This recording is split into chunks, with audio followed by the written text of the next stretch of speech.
खोया खोया चांद। प्रिय दोस्तों, हमें गर्व होना चाहिए कि हमारी सनातन संस्कृति मानव मूल्यों को अति गहराई से न केवल समझती है बल्कि उन्हें स्थापित करना भी जानती है। मैं ये दावा कोई हवा में नहीं कर रही, बल्कि जब हम अपनी गौरवशाली पुरातन इतिहास में झांकते हैं तो हमें अनगिनत उदाहरण देखने को मिल जाते हैं जिस पर हम अपना मस्तक ऊंचा कर यह कह सकते हैं कि हमारी सनातन परंपरा पूरे विश्व में अद्वितीय है। जैसा कि मैंने पिछले एपिसोड में कहा था कि विभिन्न मानव मूल्यों और आदर्शों में से किसी एक को भी यदि हम अपने जीवन का लक्ष्य बना ले तो हम परम सत्ता के अपने गंतव्य को अवश्य प्राप्त कर लेंगे। और न केवल परम सत्ता को प्राप्त कर लेंगे बल्कि उससे जगत कल्याण का मार्ग स्वतः ही निकल पड़ेगा। और हमारे विचार यात्रा का उद्देश्य भी यही है। तो आइए आज के इस एपिसोड में हम एक अन्य सूत्र पर प्रकाश डालते हैं और देखते हैं कि कैसे एक साधे सब सधे चरितार्थ होता है। हेलो दोस्तों, मैं चंद्रा सिंह पुनः आप सबका आपके अपने चैनल केकेसी यानी खोया खोया चांद में एक बार फिर जोरदार स्वागत करती हूँ और आप सबके साथ अपने चिर परिचित विचार यात्रा को आरंभ करती हूँ।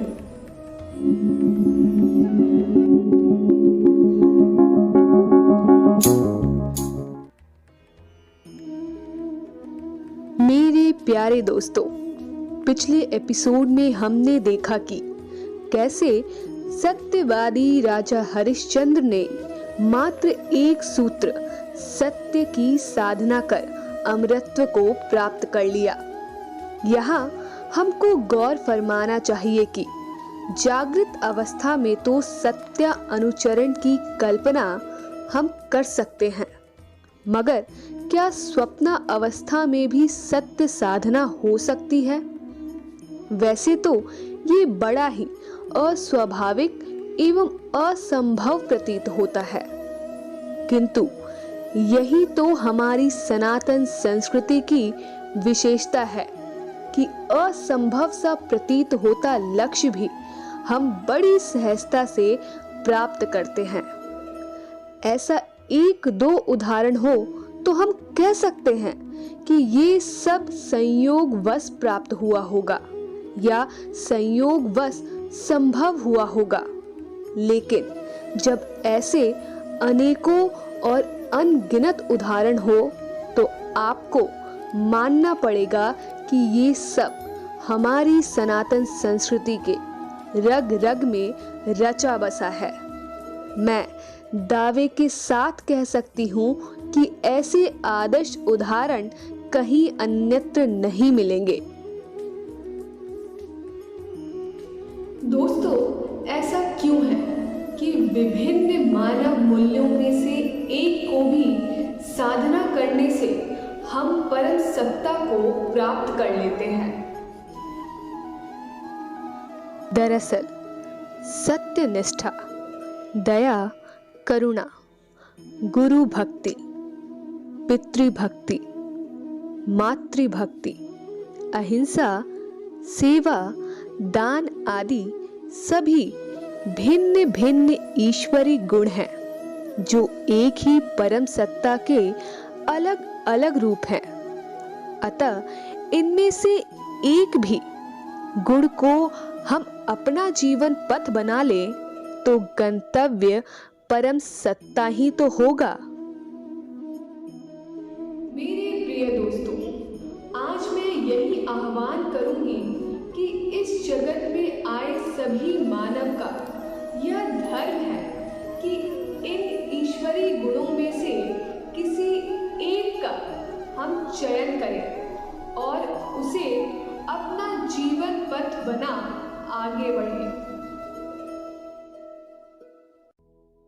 फिर आप देखेंगे कि आपका कल्याण तो होगा ही, आप जगत कल्याण के भी निमित्त बन जाएंगे।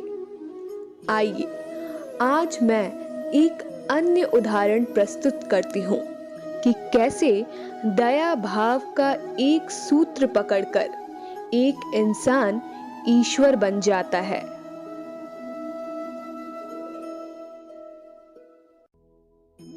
प्रिय दोस्तों, यह सत्य कथा ईसा पूर्व वर्ष 563 की है, जब शाक्य वंश के राजा शुद्धोधन के पुत्र के रूप में सिद्धार्थ गौतम नामक एक विलक्षण बालक का जन्म हुआ।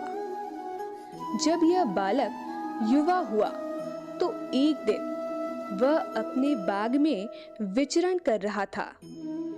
तभी वहां एक बाण से घायल पक्षी आ गिरा।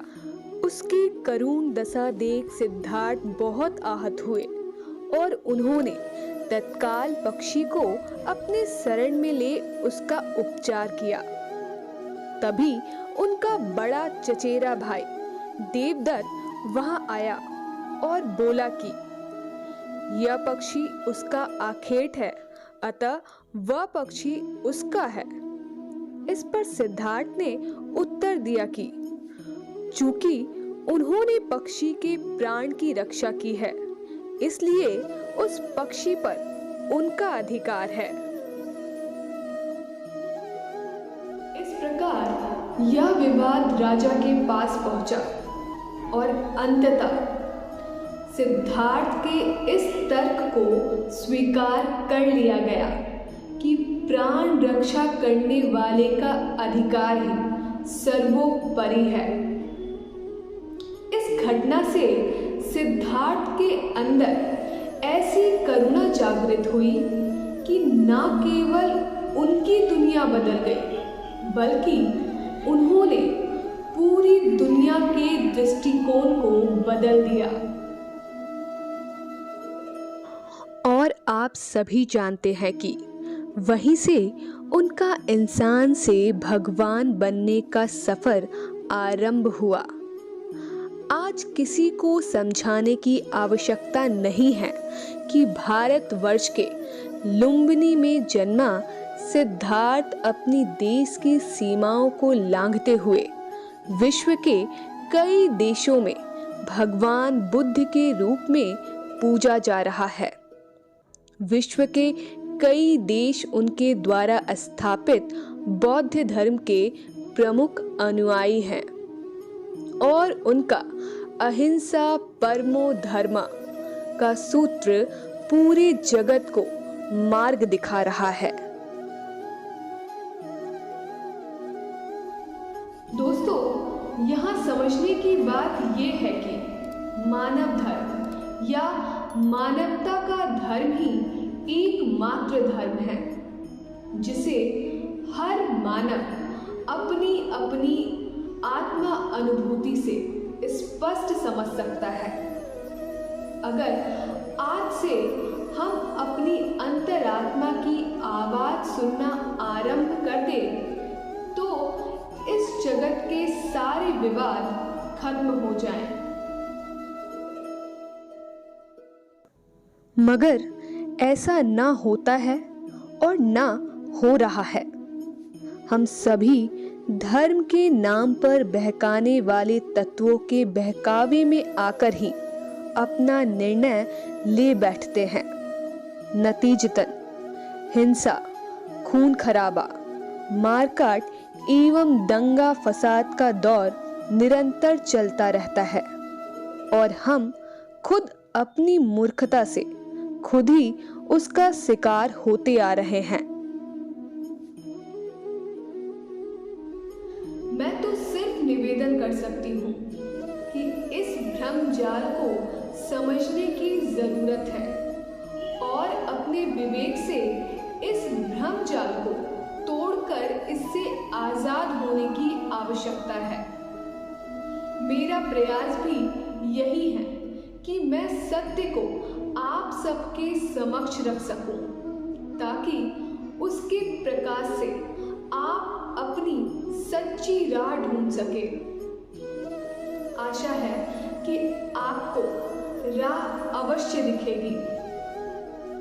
इसी विश्वास के साथ यात्रा को विश्राम देती हूँ। जय हिंद।